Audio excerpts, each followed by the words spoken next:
안녕하세요. 오늘도 사연살롱을 찾아주셔서 감사합니다. 앞이 보이지 않고 끝이 없는 터널 같던 제 인생에 새로운 희망과 기쁨이 생겨 요즘은 뭐라고 형용해야 좋을지 잘 모르겠네요.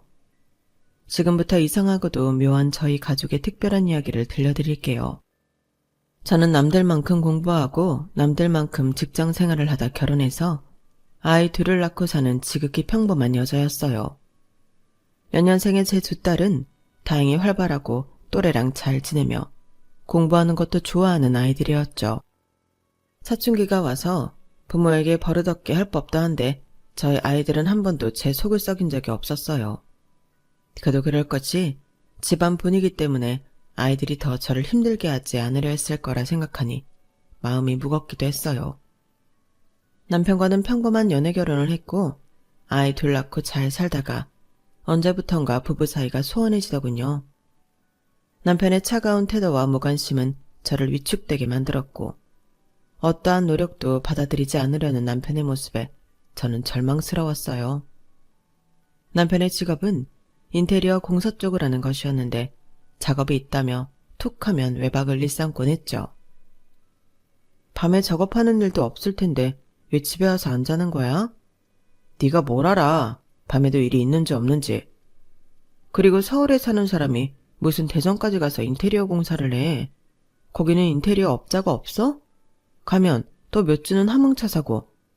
애들 아직 초등학생이야. 나는 고사하고 애들한테 아직 아빠 관심이 필요할 때야. 내가 유능하니까 대전에서도 찾고 제주도에서도 찾는 거지. 네가 그딴 식으로 남편을 우습게 하니까 딸들도 아빠를 개똥 보듯이 보지. 애들이 언제 그랬다 그래. 오랜만에 만나서 반갑다 티내도 당신이 피곤하다고 밀어내기만 했잖아. 너도 인테리어 일 해봐. 피곤한지 안 한지. 그냥 가만히 앉아서 입이나 놀리면서 남편 일이 힘들 줄이나 알기나 하겠어? 무슨 말을 또 그렇게 해. 저는 당시 동네 공부방의 시간제 보조 선생님이었고 남편은 제 일을 아주 우습게 보았었죠. 저는 남편의 하는 일이 대단하다고 생각했지만 도무지 무엇 때문에 집에 며칠씩 안 들어오고 타 지역까지 가는 건지는 이해가 되지 않았어요. 저희 부부 사이에 골이 깊어져 갈수록 알게 모르게 딸들에게 노출이 되었던 것 같아요. 남편이 제게 무심하고 냉담한 만큼 아이들이 제 속을 안 썩이고 잘해주려 애를 썼으니까요. 어른들의 문제를 아이들에게 지운 것 같아 너무 죄스럽고 가슴 아팠죠. 아무리 남편을 설득하려 해도 그는 전처럼 우리 가족의 자리로 돌아오려 하지 않았어요. 엄마, 나랑 주희는 괜찮아. 아빠 이번에 집에 돌아오면 내가 아빠 안마도 해주고 된장찌개도 끓여줄게.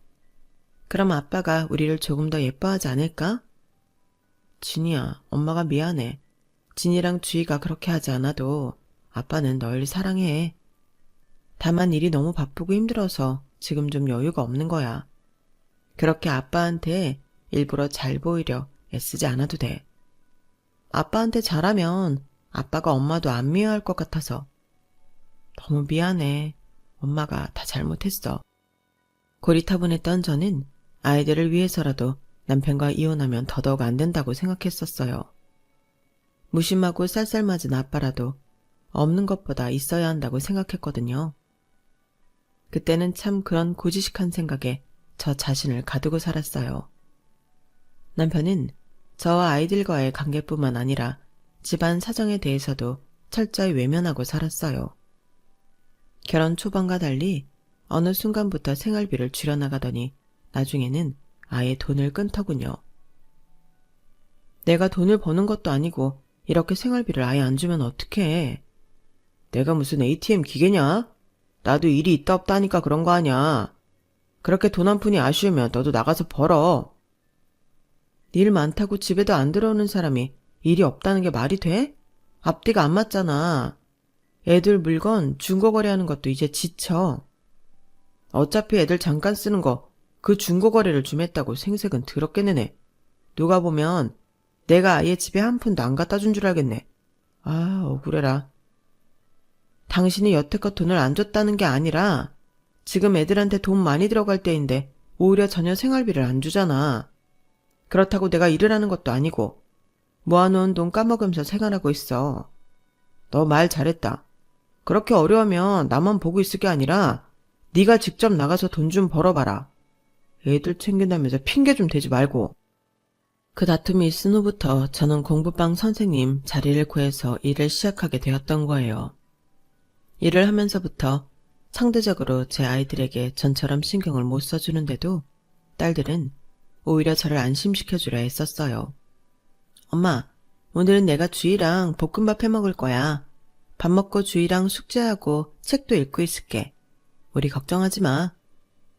철이 너무 빨리 들어버린 아이들 앞에서 저는 참 많이 울기도 했어요.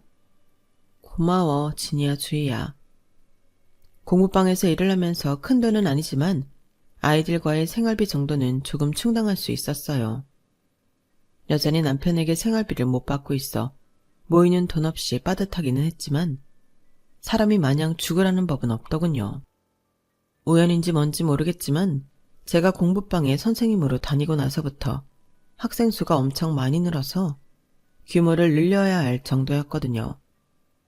간단한 보조 선생님 역할이었던 저는 원장 선생님의 신뢰를 얻어 꽤 묵직한 일까지 하게 되었어요. 자연스럽게 페이도 조금씩 올라갔고요. 제 벌이에서 조금씩 저축할 수 있는 돈이 생겨났고 아이들 앞으로 소액이 남아 저금도 해줄 수 있게 되었죠.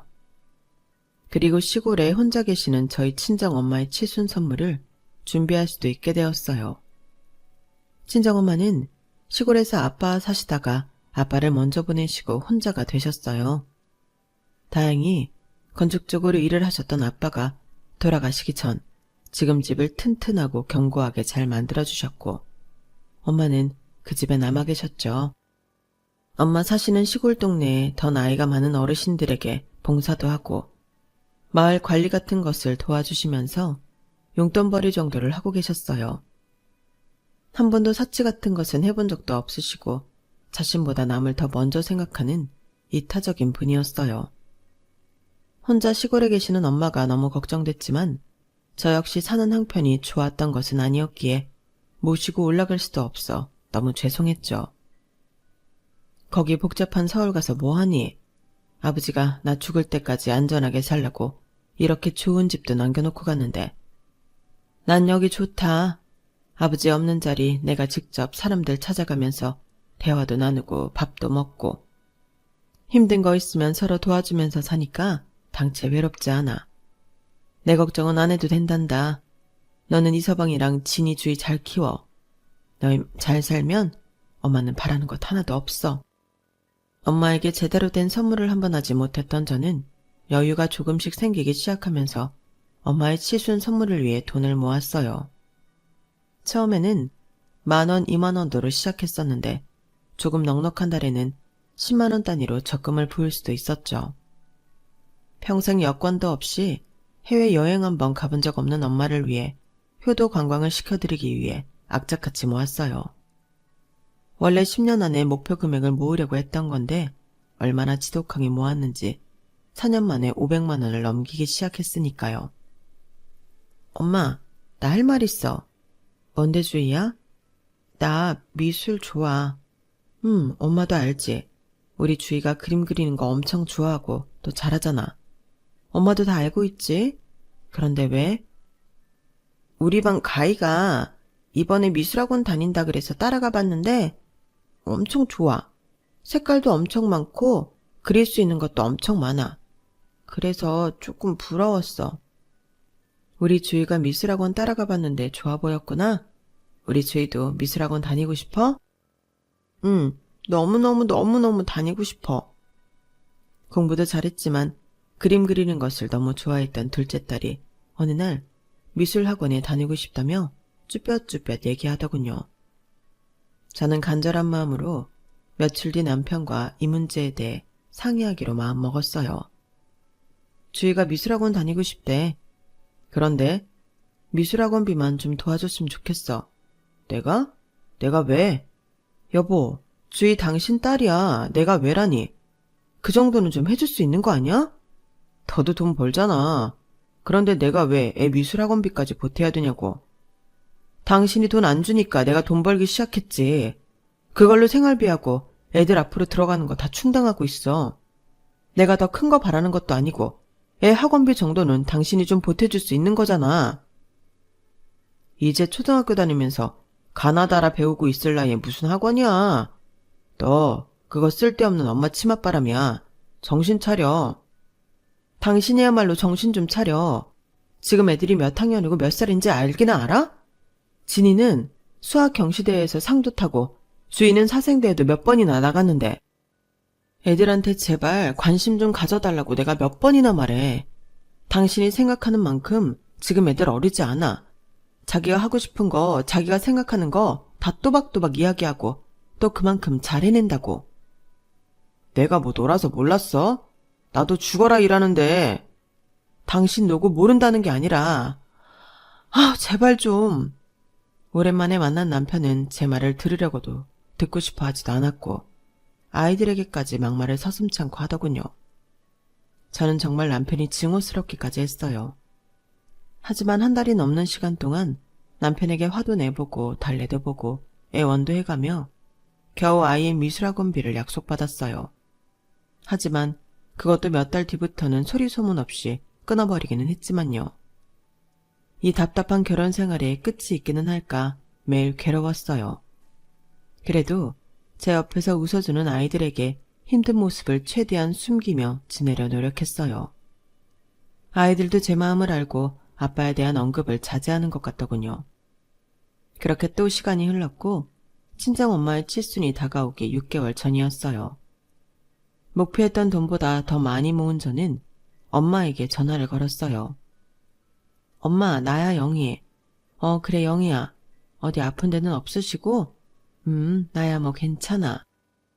엄마, 다른 게 아니라 올해가 엄마 칠순 되는 해잖소. 내가 벌써 나이를 그렇게 먹었니? 요즘 뭐 좋은 일 많으신가 배. 나이도 까먹고 지내시고. 너도 이 나이 되어봐라. 그깟 1, 2년은 눈 감았다 뜨면 후딱이다.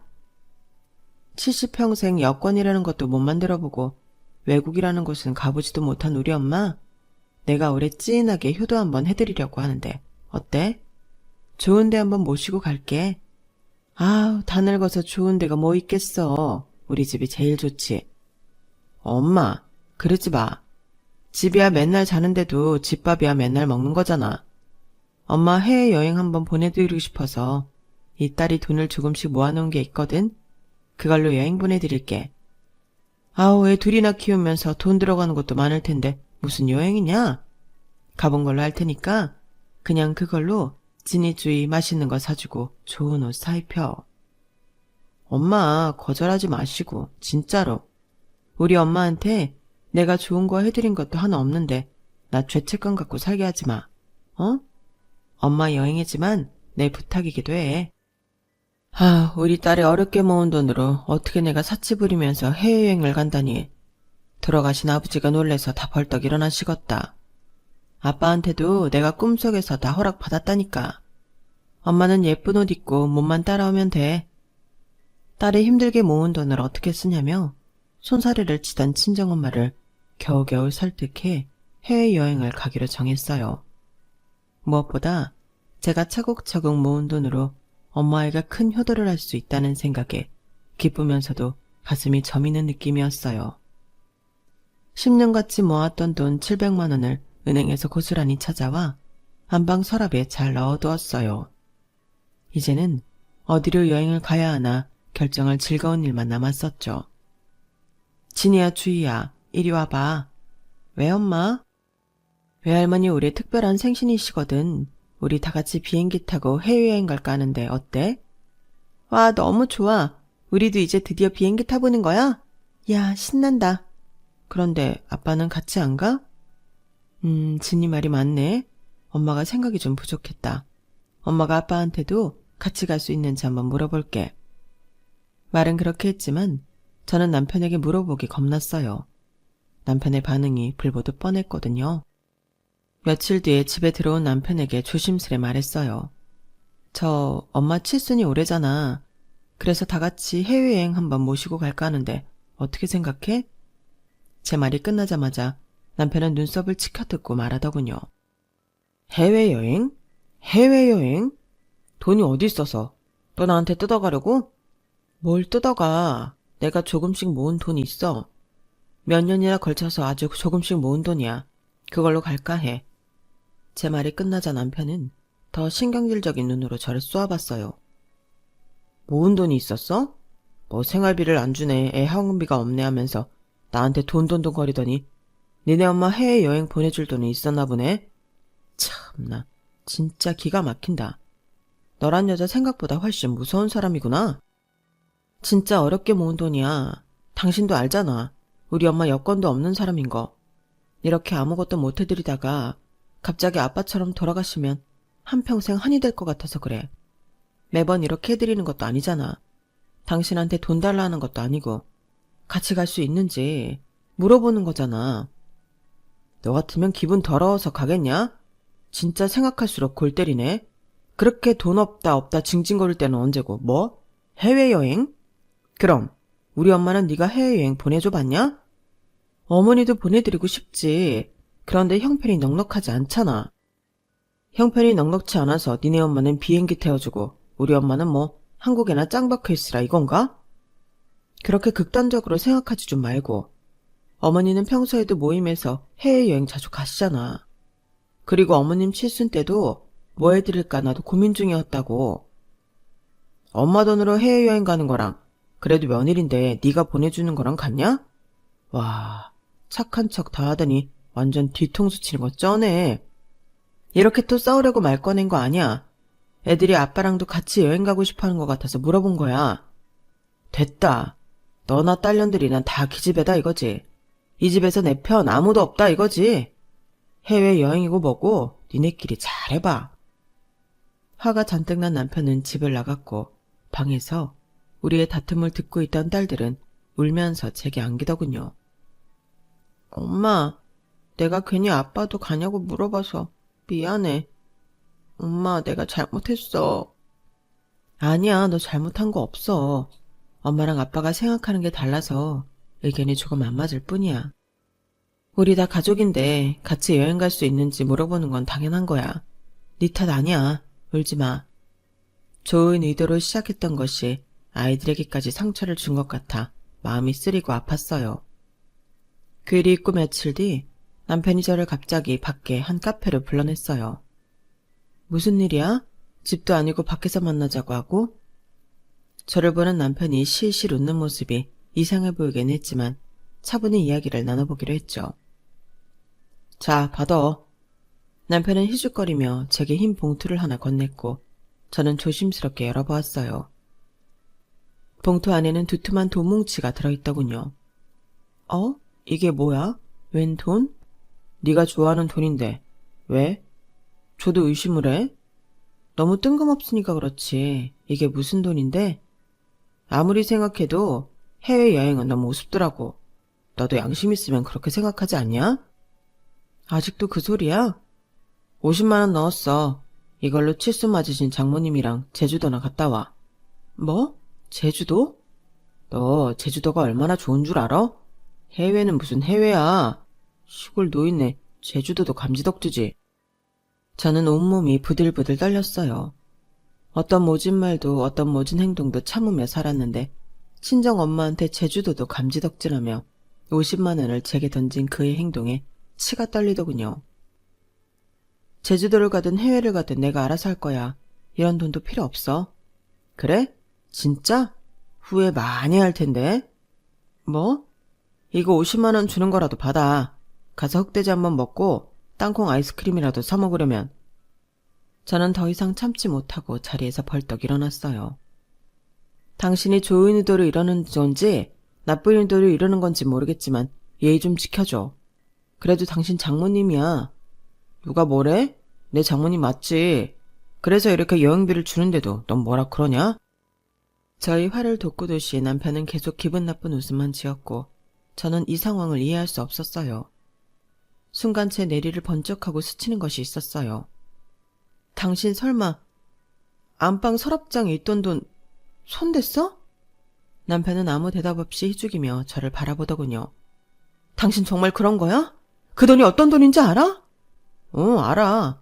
당신이 노인네 해외여행인가 뭔가 보내주려 했던 돈이잖아. 진짜 그 돈에 손댄 거야? 그 돈 어딨어? 어? 어딨냐고 빨리 말해. 니네 엄마만 엄마고 우리 엄마는 뭐 옆집 아줌마냐? 나도 우리 엄마한테 효도 좀 했다. 뭐? 그 돈으로 뭘 어쨌다고? 요즘 명품백도 몇백 갖고는 뭐 사지도 못하더라. 돈 좀 더 모아놓지 그랬어. 그래서 아주 약소하게 중저가 브랜드로 우리 엄마 백 하나 내가 장만해 드렸지. 그 돈으로? 서랍장 안에 700만 원으로. 참, 700만 원이 아니지. 여기 네 앞에 50만 원 있으니까 650만 원이구나. 맞다. 650만 원짜리였지. 저는 그 사람 많은 카페에서 제정신이 아닌 사람처럼 소리를 지르며 악다구니를 했어요. 당신이 사람이야? 어떻게 그럴 수가 있어? 그 돈에는 손대면 안 되는 거잖아. 거기서 당신 돈 1원도 없어. 다 내가 악착같이 모은 거란 말이야. 당신이 무슨 자격으로 그걸로 백을 사서 어머니를 드려. 그리고 지금 생색내듯이 내 앞에 이 돈을 내민 거야? 당신 진짜 사람이야? 어떻게 나한테 이럴 수가 있어. 주지는 못해도 뺏어가지는 말아야지. 이 짐승 같은 놈아. 저도 모르게 나오는 욕짓거리에 남편도 표정이 변하기 시작했어요. 야, 말 조심해. 나가서 사람들한테 물어봐. 누가 더 잘못한 거냐고. 시어머니는 못 챙길 망정 시골에 사는 노인네한테 해외여행에 가당키나 하냐? 그럼 목돈이 생기면 남편한테도 용돈 좀 하라고 챙겨주고 할 것이지. 네가 제일 이기적이야. 저는 그 자리에서 엉엉 울고 말았어요. 슬프다 못해 절망스러웠어요. 내가 그래도 이 남자를 사랑해서 결혼하고 자식까지 낳아 살았는데 그동안 그 무심함과 냉대를 참아오며 여기까지 온 건데 어떻게 이렇게 극악무도한 짓을 할 수 있는 건지 알 수 없었죠. 남편은 저희 친정엄마에게 그동안 남처럼 대했던 것도 참으면서 살았지만 저는 그래도 시어머니에게 애들 할머니라며 할 수 있는 노력은 해왔는데 생각할수록 남편의 태도가 분했어요.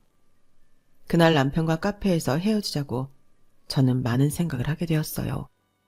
며칠간 그로 인한 스트레스가 너무 심했는지 먹는 것마다 토하기 일쑤였고 심한 고열로 공부방 일까지 며칠 쉬어야 했어요. 친정엄마에게 해외여행을 보내드리겠다며 이미 다 설레발을 쳐넣은 상황인데 죄스러운 마음으로 어떻게 연락을 드려야 하나 고통스러웠어요. 몸이 좀 나은 후에 괴로운 마음으로 친정엄마에게 전화를 걸었어요. 엄마, 우리 딸 목소리가 왜 이렇게 힘이 없어? 무슨 일 있어? 미안해 엄마. 왜 그래? 너 진짜 무슨 일 있구나? 엄마한테 다 털어놔봐. 사실은 말이야. 저는 거짓말을 꾸며낼 기운도 없어서 엄마에게 그동안 있었던 일을 모두 털어놓았어요. 엄마, 정말 미안해. 애들 아빠가 진짜 그렇게까지 할 줄 몰랐어. 나 갈라설 거야. 그동안 영희 네가 많이 참고 살았구나. 그것도 모르고 엄마는 네가 잘 사는 줄만 알았지. 내가 오히려 더 미안하다. 엄마가 왜 미안해. 그런 말 하지 마. 엄마와 저는 수화기를 붙잡고 오랫동안 울며 이야기를 나눴어요. 엄마와 통화를 마친 뒤 더 결심이 들더군요. 이제 이성기랑은 더 이상 못 살아. 저런 인간은 애들 아빠일 수도 없고 아빠여서도 안 돼. 더 이상 저 인간이 나와 우리 아이들의 인생을 망치게 둘 수 없어. 내가 바보 같았지. 아니라고 생각이 들었을 때 진작 헤어졌어야 하는 걸. 슬 그 외양간 고치는 것 마냥 그걸 이제야 깨닫다니. 하지만 아직 늦지 않았어. 지금이라도 저 인간이랑은 헤어져야 돼. 항상 미적지근하게 끌려다니던 저였는데 어디서 갑자기 그런 굳은 힘이 났는지 저는 조금의 흔들림도 없이 남편과의 이혼을 결심했어요. 이혼 통보를 하자 남편은 더 비아냥대며 꼴보기 싫은 짓만 골라 하더군요. 뭐? 이혼? 하하, 그건 내가 먼저 해야 될 소리 아니냐? 네가 이혼을 운운하다니. 진짜 지나가던 개가 다 웃을 일이다. 당신? 아니지, 이제 남이니까 나도 말 좀 막 할게. 너 남자 새끼가 그렇게 살지 마라. 진짜 뭐 잘난 것도 없으면서 나한테 맨날 구박이나 하고. 너 애들 아니었으면 진작 손절당했어. 애들한테 감사하게나 생각해. 내가 사회생활 해보니까 더 맨날 힘들다고 생색내는 거 진짜 우습더라. 그렇다고 돈을 많이 벌어와서 가게에 보탬을 주기나 해 뭐해. 네 술 처마시고 어디 지방 가서 계집질이나 하는데 다 쓴 거 내가 모를 줄 알아? 그거 다 꾹 참고 살았어. 정말 애들 아빠니까. 학원비 그거 몇 달 보내준 걸로 생색냈을 때도 정말 입술을 깨물며 참았어. 그래도 애들 아빠니까. 그런데 이제 다 필요 없어. 있는 정 없는 정 다 떨어져서 옆에 있는 것도 징그러울 정도야. 시골 사는 노인네 데리고 제주도나 갔다 오라고? 알았어. 이제 우리가 어떻게 사는지 간섭도 하지 마. 이선기, 너란 인간 이름만 들어도 진짜 소름 돋고 침 뱉고 싶어. 진짜 너랑 끝이야. 이게 무슨 약을 잘못 먹었나? 갑자기 왜 이렇게 발악이야? 나한테 위자료 같은 거 한 푼도 요구할 생각하지 마라. 어디 애들 데리고 네가 얼마나 잘 사나 두고 보자.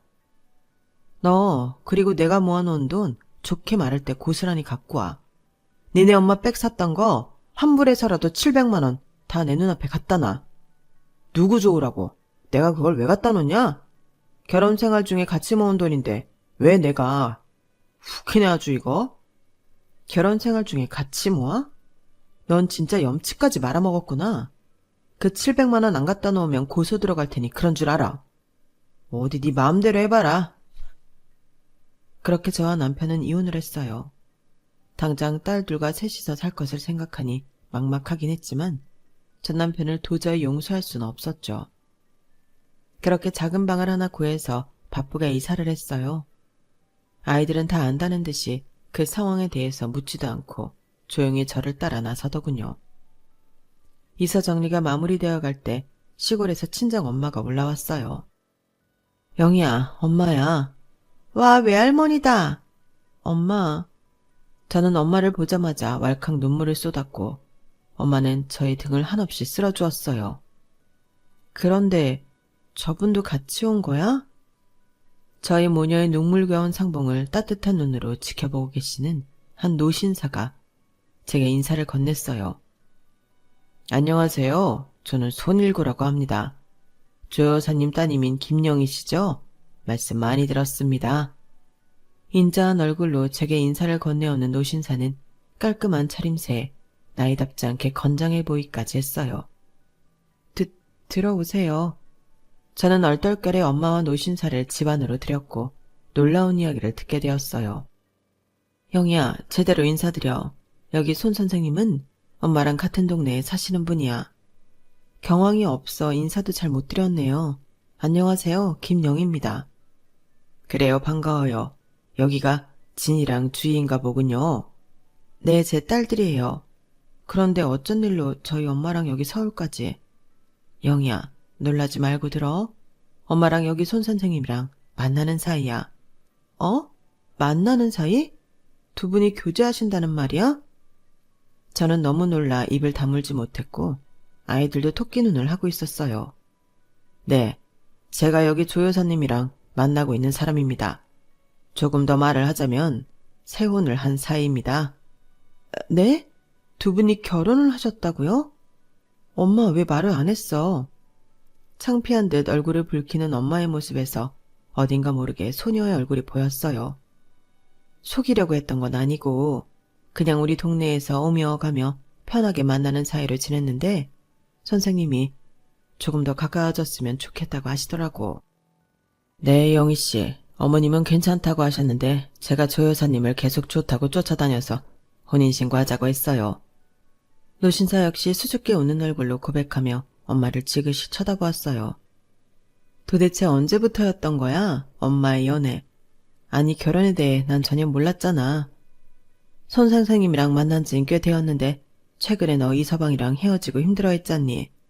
마침 그때쯤에 우리가 합치기로 한 건데 힘들어하는 네 앞에서 내가 손 선생님이랑 결혼했다고 말할 수가 없었어. 미안해. 그랬구나. 미안하긴 뭘 미안해. 내 결혼 생활 때문에 엄마까지 말 못하게 한 건데 오히려 내가 미안하지. 조 여사님이 따님 걱정을 얼마나 했는지 몰라요.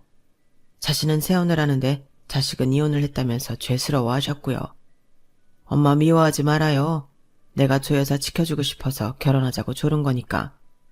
네, 오히려 저희 엄마를 그렇게까지 생각해 주시고 지켜주셔서 감사합니다. 제가 더 면목이 없습니다. 첫 만남에 이런 모습을 보이고. 아니에요. 이제 우리 새 가족이 되었는데 서로 얼굴 보고 좋은 이야기만 하면서 살아요. 내가 영희 씨 친아빠는 아니지만 조 여사를 아끼는 만큼 영희 씨한테도 잘할게요. 그 얘기를 듣는 순간 저도 모르게 눈물을 와락 쏟았어요. 감사합니다. 감사합니다. 어떻게 감사의 말씀을 드려야 할지. 영희야, 울지 마. 손 선생님 정말 좋은 분이셔. 그리고 엄청 대단하신 분이야. 엄마와 노신 사이 인생 이야기와 러브스토리는 아주 놀라웠어요. 엄마는 아빠 그렇게 돌아가시고 계속 이것저것 하면서 정신없이 살았잖니. 큰 동네도 아니고 작은 마을에 어느 날 손 선생님이 이사를 오신 거야. 그렇게 서로 알게 되셨구나. 처음에는 마을 지인이었지. 아니에요. 난 처음부터 조 여사가 마음에 들었는걸. 노신사는 너스레까지 떨며 이야기를 이어갔어요. 저는 원래 아내 2자식 손주들까지 함께 미국에서 살았던 사람이었어요. 미국이요? 미국에서 어떻게 그 작은 시골 마을까지? 손 선생님은 미국에서 공부한 박사이신데 유명한 대학에서 교수까지 하셨었대. 2 자제분들도 다 잘 성장해서 미국에서 부족한 것 없이 잘 살고. 그렇게 평온하게 노년까지 잘 살다 가겠거니 했는데 아내가 갑자기 아프기 시작했어요. 아내는 자기가 오래 못 살 것을 알았는지 한국에 돌아가서 치료받고 머물기를 바라더군요. 저와 아이들 모두 말렸지만 아내의 마지막 소원 같아 저와 아내만 한국에 나오게 된 거죠. 치료는 수월하진 않았지만 아내는 그저 한국에 온 것만으로도 좋아하는 것 같았어요. 그 모습을 보니 저도 여기 오길 잘했구나 싶었고요. 하지만 아내는 병마를 이기지 못하고 결국 하늘나라로 먼저 떠나버렸죠. 미국의 아이들은 저보고 다시 미국에 돌아오라고 했지만 저도 왠지 그냥 이제는 한국에서 남은 생을 지내고 싶더군요. 그렇게 여기저기 알아보다 지금 조 여사가 있는 마을까지 연이 닿아서 자연을 벗삼아 살게 되었던 거고요. 살다 보니 인연이라는 게 참 신기하더군요. 미국과 한국, 그리고 그 작은 시골 마을에서 조 여사랑 만나다니.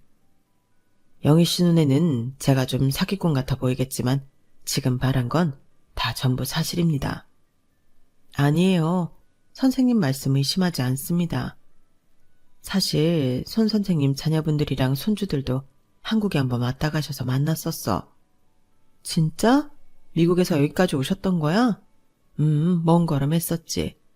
자녀분들이 얼마나 훌륭하게 잘 컸는지 몰라. 미국에서도 다 내놓으라는 직업들을 갖고 있대.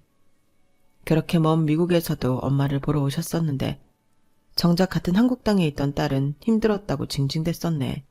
미안해 엄마. 그런 말 하지 마. 오히려 너한테 미안해서 엄마가 더 말 못했던 거야. 엄마가 더 미안하지. 영희씨, 저 여사한테 이번에 참 힘든 일 많았다고 들었어요. 무슨 일이든 도움이 필요하면 언제든 얘기해요. 노신사는 양복 자켓 안에서 두툼한 봉투를 꺼내며 제게 내밀었어요. 이게 뭔가요? 첫 만남부터 이런 거 주는 게 좀 이상하다고 생각할 수 있겠지만 이혼하고 당장 2 아이들이랑 힘들 테니 넣어둬요. 일한다고 들었지만 지금은 이게 그래도 어느 정도 도움이 될 거예요. 네? 돈을 제가 어떻게 받아요? 영희야, 나도 손 선생님한테 그러지 마시라고 엄청 말씀드렸는데 막무가내셔. 자꾸 가족끼리 일하는 거 아니라고 하시고. 부디 제 마음 오해 말고 받아요. 조 여사랑 저를 허락해줘서 고마운 마음도 보탠 거니까요. 아무리 그래도 처음 이렇게 뵙는 것도 놀라운데 돈까지 주시다니 전 못 받아요. 그 어머니 칠순 때 보내드리려고 했던 해외여행 일도 들었어요. 전 남편한테 소장도 넣었다면서요? 네. 그 얘기 듣고 제가 더 마음이 아팠어요. 영희 씨가 힘들게 모은 그 돈이 그렇게 되었으니 얼마나 속상할까. 나라도 빨리 나서서 걱정을 덜어줘야겠다 싶었어요. 말씀만이라도 감사합니다. 우리 아들, 딸이 한국에 왔을 때 조 여사를 그렇게 좋아하고 따랐어요. 한국에 혼자 남은 이 노인네 곁에 이렇게 고운 여성분이 같이 살아준다고 하니 안 고마울 리가요. 아우, 손 선생님은 말씀도 참. 그래서 하는 말인데 지금 당장 가자는 것은 아니고요. 아들이랑 딸이 지금 뉴욕에 자리 잡고 잘 살고 있어요. 영희 씨만 괜찮으면 언제든 여기 진이랑 주희 다 데리고 미국 한번 놀러 오라고 초대를 했거든요. 영희 씨 생각은 어때요? 저희를요? 저희야 너무 감사하지만 죄송해서. 뭐가 그렇게 죄송해요? 우리 이제 가족이라니까요. 미국에 있는 제 자식들도 이제 영희 씨랑 가족이에요. 어려워 말고 한번 같이 미국에 가서 만나보자고요. 저는 이게 다 무슨 일인가 싶었어요. 이혼과 이사로 한풀 껴껴있던 제 앞에 엄마가 새신랑을 데리고 나타났으니 말이에요. 게다가 살면서 만나보지도 못한 엘리트 집안의 노신사에 미국 구경까지 시켜준다고 하시니 꿈을 꾸는 것 같았죠. 엄마도 그동안 시골에만 박혀서 못 모르고 살았잖니. 그래서 영희 네가 날 더 안쓰럽게 생각하기도 했고, 결국 이번 해외여행 사건만 해도 네가 얼마나 가슴 아팠을까 생각하면 엄마 마음은 무너져 내려. 그래서 일부러 더 손 선생님이랑 여기 온 거야. 엄마는 이제 정말 하나도 힘들지 않아. 네가 이제 진짜 엄마 걱정 안 해도 돼. 아무것도 모르는 시골 노인네가 미국물 먹은 노인네 만나서 요즘 못 해보고 산 거 하느라 신나. 그러니까 영희야, 이제 엄마 걱정 그만하고 너 하고 싶은 대로 너 누리고 살아. 알았지? 저는 엄마 품에서 한참을 엉엉 울었어요. 엄마의 곁에 새로운 사람이 생겼다는 안도와 함께 그동안 알게 모르게 속썩이며 살았던 제 인생이 오버랩되더군요. 다 울고 난 저는 엄마와 손 선생님 앞에서 개면쩍어 괜히 투정을 부렸어요. 우리 엄마 진짜 시골 촌동네에서 아무것도 모르고 사는 노인네인 줄 알았더니 세상에 어떻게 이런 대단한 선생님을 꼬셨대? 이혼한 딸보다 100배 1000배 낫네. 우리 조 여사가 좀 예뻐야 말이지. 그 후로 저와 아이들은 손 선생님 자녀분들의 초대로 정말 미국에 가게 되었고 부족한 것 없이 잘 지내다 돌아왔어요. 자녀분들이 사회적으로도 성공했지만 인성이 얼마나 좋은지 있는 내내 정말 가족 같은 편안함을 느꼈어요. 심지어 손 선생님의 따님은 저와 비슷한 연배였는데 제 손을 꼭 잡고 말하더군요. 이렇게 아빠와 조 여사님의 새로운 출발을 허락해줘서 너무 고마워요, 언니. 저야말로 너무 고맙죠. 이렇게 좋은 대접도 해주시고. 언니, 우리 이제 가족이잖아요. 서로 편하게 지내요. 그리고 제가 옆에서 지켜보니까 진이 공부에 정말 소질이 있는 것 같아요. 주희는 창작력이 있는 것 같고요. 언니랑 애들만 괜찮으면 나중에 미국으로 공부하러 와도 돼요. 네? 한국도 좋지만 더 넓은 세상에서 배워봐도 나쁠 것 없잖아요. 진이랑 주희가 미국에 오고 싶다고 하면 공부랑 생활 걱정은 전혀 하지 말아요. 제가 다 알아서 책임질게요. 우리 조씨랑 혜일리도 진이 주희랑 너무 잘 지내고 하잖아요. 손 선생님의 따님인 미영씨는 두 딸의 교육에 대해서까지 의논을 해주었어요. 언니도 미국에 오고 싶으면 언제든지 놀러와요. 미국은 넓어서 가볼 데가 정말 많거든요. 미국의 한 평화로운 전원주택의 뒷마당에서는 아이들의 웃음소리가 끊이지 않고 그 모습을 보며 저희 어른들은 차를 마시고 있는 그 상황이 믿어지지 않았어요. 마치 영화 속에서나 보던 장면에 제가 들어와 있는 것 같았죠. 너무 따뜻하고 포근해 눈물이 날 정도였어요.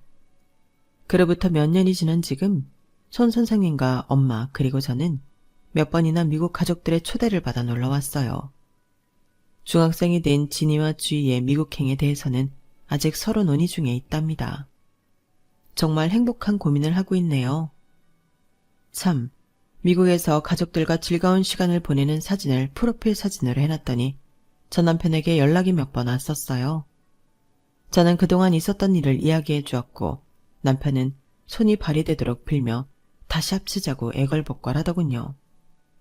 글쎄요. 기부한 셈 치고 그 700만 원에 대한 고소도 취하해줬는데 제가 그 인간이랑 다시 엮이는 일은 없어야겠죠. 그 돈 덕분에 쓰레기 거르고 새로 시작한 우리 식구들 많이 응원해주세요. 제 이야기는 여기까지입니다. 들어주셔서 감사드려요.